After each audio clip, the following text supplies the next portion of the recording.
magbabasura sa MD Santos. Alam niyo yung Divisoria Market? Yung sa likod nyo may tambakan? Yung malapit sa tindahan ng Alimango? Alam niyo yun? Yun ang tambakan ng araw. Parang yung tambakan ngayon, bawat kanto sa Recto, bawat kanto sa Divisoria, meron yatang basura. You know, these are the things. Mukhang wasak na ulit yung gobyerno ng Maynila. I'll cross the bridge when I get there. But the way it looks right now, nagkalat ang basura, 5-5 ang basura, nagtataka ako ang basura. Para tayong bumalik sa dekada 80. Noong 1980s, nung basurero ako, in 2019, I took the responsibility. Wala kayong narinig sa akin, itinuro ko yung nakaraan na walang iniwan sa akin pera. Wala. Nag-move on kagad ako. Bakit? Nagdesisyon ng taong bayan eh. Tinanggal na yung dati, inilig ka na, atang-atang mo na lahat ng responsibilidad ng pagiging mayor sa iyong nasasakupan. Tama mali? Ano una kong ginawa? Nilinis ko Maynila. Kayo dito, sa tinatagal-tagal nyo sa Binondo, for almost 30 years, walang nakagawang mayor na linisin ang buong Recto, Juan Luna, Soler. Na ibalik ang kalsada para sa taong bayan. In fact, because of what happened, it became a national directive. Sa buong Pilipinas, kinokopya na tayo. Pangalawa, anong ginawa ko? Kinausap ko yung mga negosyante. Nag-ikot ako, FFCCI, American Business Business, Makati Business Club. Kinausap ko sila lahat. Ano sabi ko? Patawarin nyo na yung Maynila. Alam ko, nagkulang sa inyo ang gobyerno. Hindi lang nagkulang, inabuso pa kayo ng gobyerno ng Maynila. Ngayon, let's start from zero. Let's redo it again. O, anong nangyari? Nagbalikan ang negosyante sa lungsod ng Maynila. Lumago ang negosyo. Bakit? Kasi gusto ko magkatrabaho ang tao. O, in fact, pati matatanda, napakiusapan ko yung Jollibee, McDonald's, Chowking, and so on and so forth. Sabi ko, yung mga able and willing kong mga senior citizen, baka pwede makapagtrabaho sa inyo. Umaakit na tayo. Lahat ng Tolonges sa Maynila, anong sinabi ko? Kayo ng mga kriminal, hindi ko kayo mapipigilan gumawa ng krimen. Nanay nyo nga, hindi kayo mapantayan ng 24 oras, ako pa. But I guarantee the people of Manila, ano sabi ko? Kapag ginawa nila ang krimen sa Maynila, ang ikamamatay nila, puyat. Because we will make sure that they cannot escape the long arm of the law. We will make them pay. Buhay, kulong, hoyo, sentensyado. Ano nangyari? Natakot ang mga kriminal sa Maynila. Ang crime rate natin, hindi nag-slide, nag-dive. That's how it is during our time. Tayo, umaangat na tayo, umaayos na tayo, nawawala ng kadugyutan sa Maynila, nagre-recover na tayo economically. Boom! Sumalpok tayo sa pader. Ano naging epekto ng sakripisyong iyon? Ano? Kayo ng mga nangabuhay dito, at least, matangos ang ilong ninyo, kaya nyo sabihin, noong panahon ng pandemya, walang nagutom sa lungsod ng Maynila. Mayaman, middle class, mahirap, bawat pamilya pantay-pantay, may food box. Buwan-buwan, hindi pa nga nauubos yung isang food box, dumarating na naman yung isang food box. Tama mali? Hindi tayo naguto. Ano pa nangyari sa Maynila? Tayo lang sa lungsod ng Maynila. Ang tangi, I think you should know better than anybody else. Ito ikinatampo sa akin ng ibang mayor. Bakit? Ang Maynila, ang kauna-unahan at tanging nakabili ng sarili niyang bakuna laban sa COVID-19. 500,000 doses dito sa Maynila. Mauna lang kayong bakunahan. Pera ng taong bayan. Naitay, Sa India, nagkakaubusan ng oxygen. Sa Pilipinas, nagkakaubusan ng oxygen. Sa Maynila, bude-bude-gang tangke ng oxygen. Tayo, may remdesivir, tocilizumab, molnupiravir, daang-daang libong halaga ng bawat isang gamot. Mabuhay lang ang isang pasyente na may COVID-19. Tayo lang, in 52 days, nakapagpagawa, worth 300 million pesos na COVID-19 field hospital sa Luneta. Ubos ang Chinese General Hospital. Ubos lahat ang private hospital. Wala ng bed. But sa Maynila, meron tayong COVID field hospital. Habang kinakaharap ko pang-araw-araw na iligtas ang tao sa gutom, sa sakit, sa kanan, sa kaliwa, tinuloy ko ang pangarap ko sa Maynila. Bakit? Ipinangako ko yun sa inyo eh. Hindi ako nagpaawat sa COVID-19. Ikinayo, tondong inyong 1, tondong inyong 2, binondong inyong 1. Basek Community, San Lazaro Residence, San Sebastian Residence, Pedro Hill Residence. Itinayo, 10-story fully air-conditioned public school, Rosauro Almario Elementary School, Manila Science High School, Albert Elementary School, Magsaysay High School. Itinayo, Baseco Hospital. Itinayo, brand new 10-story bagong hospital ng Maynila na pinagtataka ko. Bakit hindi nyo nagagamit yung MRI machine? 3 years ago ko pa yan binili. CT scan machine. Mamahaling gamit. Pera ng taong bayan. Tanong. Saan ko kinuha yung pera na yan? Ano? Umipot ako ng ginto? Hindi. Anong ginamit ko? Abilidad. Bakit? Umaasa ang taong bayan eh. Nag-mayor ka eh. You do your job. You don't blame anyone. You don't blame the situation. You have to do what you have to do as a mother, as a father. Tanong, Yorme, kanino ka ba nangutang? Sa Pilipinas. Sa gobyerno. Ha? Ang labo mo naman kausap, Yorme. Amerika nangutang. Pilipinas nangutang. Maynila nangutang sa Pilipinas. Opo. Bakit? Tanong, sino may-ari ng Land Bank of the Philippines? Gobyerno. Sino may-ari ng Development Bank of the Philippines? Gobyerno. Okay. Imumuestra ko para mas madaling maintindihan ng tao. Itong ulo ko, hanggang pa, yan ang buong gobyerno. May 2 bulsa. Isa sa kaliwa, isa sa kanan. Sa kaliwa, National Government Financial Institution. Ano na sa loob? Land Bank of the Philippines, Development Bank of the Philippines. Siksik-liglig, umaapaw pa. Sa kanan, City of Manila. Alaus, Said. Ano ang ginawa ng ama ng lungsod ng Maynila? Dumukot sa kaliwa, inilagay sa kanan para makaraos ang batang Maynila.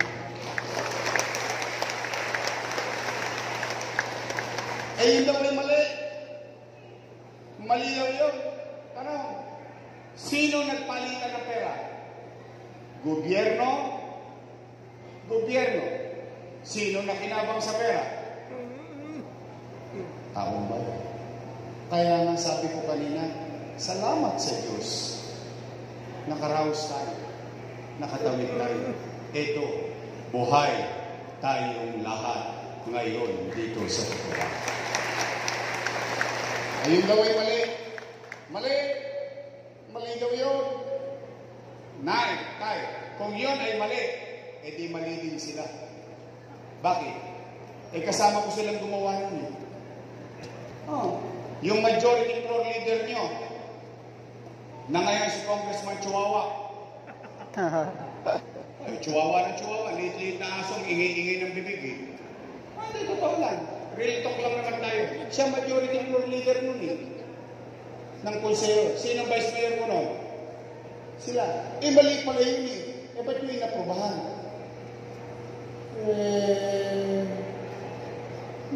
Chihuahua. Chihuahua. Chihuahua. Ngayon, tay. At least, ako lang ha. Matangos ang ilong ko.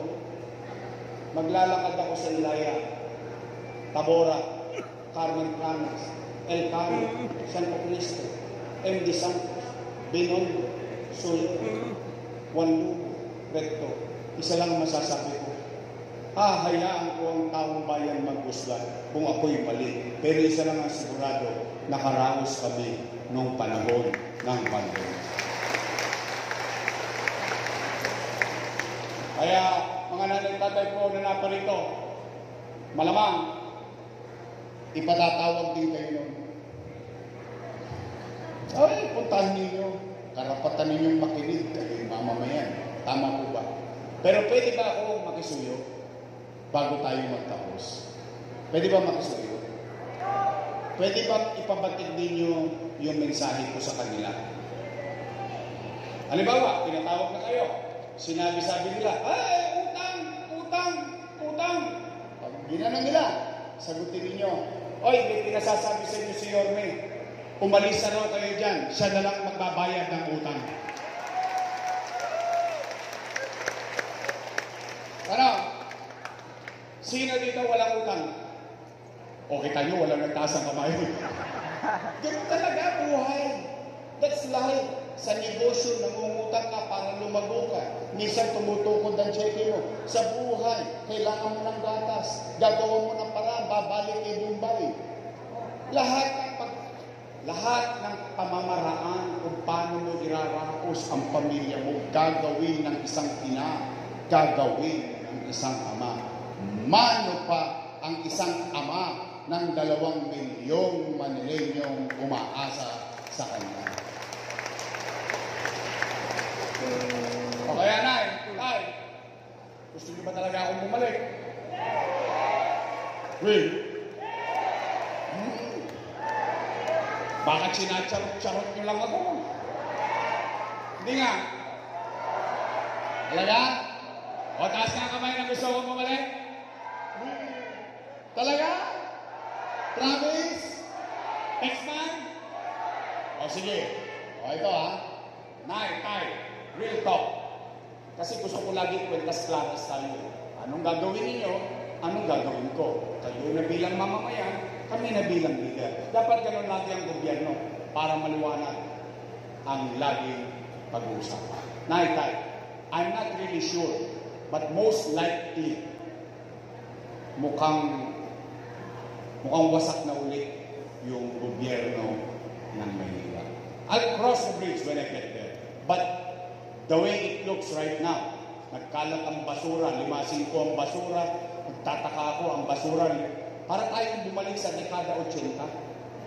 Noong 1980s, nung basurero ako, tuwan-tuwa ako, magbabasura sa MD Santos. Alam niyo yung Divisoria Market? Yung sa likod nung may tambakan? Yung malapit sa tindahan ng Alimango? Alam niyo yun? Yun ang tambakan ng araw. Parang yung tambakan ngayon, bawat kanto sa Recto, bawat kanto sa Divisoria, meron yatang basura. You know, these are the things that when you quantify the situation. But, rest assured, kahit gaano kahirap yung sitwasyon ng gobyerno ng Maynila, pumanatag kayo, nagawa ko nga dati, edi gagawin ko na lang ulit. Tama ba? Kaya lamang, meron akong request. Isa lang. Kung gusto nyo mabilis tayo makarecover, kung gusto nyo mabilis ulit ang gobyerno, pwede ba akong mag-request? Isa lang naman. Yung iba, the rest of it, I'll manage it in my own little way. Kulang hindi ako matulog makarecover lang tayo ngayon. Isa lang request ko. Pwede mag-request isa? Pwede straight? Hoy! Mag-ingat kayo sa sagot. Baka mamaya, politiko din kayo. Yung politiko, pangako ng pangako, lagi napapako. Straight? Talaga? Uy, aasa ko. Pagdating ng eleksyon, bibili ako ng dividendaso. Bubuksan ko yan. Kung prueba ba, nagtotoo kaya itong Binondo? Aba, straight? Yung Binondo? After election, ako naman ang singilin ninyo. Promise? Straight? Talaga? Rolling J. Bong Alvarez. Chris Tagre. Natikman niyo naman yung cookie niya? Masarap ba? Ang aling ko siya, Mocha Uso. Kanina yung nagsalita nito, kulang na rin ang buhok, ano? Sino mas pogi? Si Letlet o si Tol? Ha? Letlet? Pasensya ka na, Let. Talagang ganyan ang buhay. Lilipas din tayo. Ang poging masipag na ko siya natin. Tol! Sarkal! Ito, importante. Nay, tay. Total na, tulungan ko naman na sila. Yan, katulad niya, si Chihuahua. I'm happy. With all honesty. Good for him. Ngayon, hindi niya nilingon yung distrito niya. Hindi niya nilingon yung taong bayan. He has to pay the price. Because at the end of the day, it is not about us. It's always about you. It's always about the people. Nay, tay, total na pagbigyan naman na natin siya. Pwede ba makisuyo? Ang gawin natin, Congressman, pagdating ng takdang panahon, pwede po ba si Congressman Apple Nieto?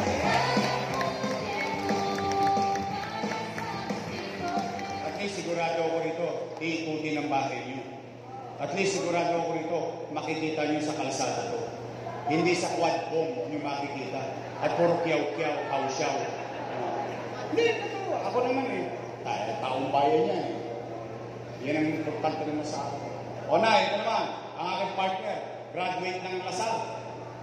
Kaya lang talo ko siya. Ako, graduate ng Ateneo de Tondo. Graduate ng Political Science. Aral sa kanyang ama bilang Vice Mayor. I think magaling na Vice Mayor ng ating lungsod. Chick Atienza. Straight? Naalala niyo ba pangalan nila? Baka makalimutan niyo. Sige, pasimple lang natin. Total, 2 grupo lang naman ang pagpipilian ninyo. 2 lang yan. Unang grupo, Yormes Choice. Matamis. Kabilang grupo, Ladies Choice. Kayo may sabi nun, hindi ako. Kayo talaga, tataba ng utak kayo. Mga batang Maynila talaga kayo. Yormes Choice, right? Pati sa pamilya nyo, sa kamag-anak nyo, sa empleyado nyo. Tapos na po, uwi na. Masaya na ako. Para hindi natin sila maalala, yung mga Ladies Choice, bigyan natin sila ng team song pagdating ng Mayo. Ito po.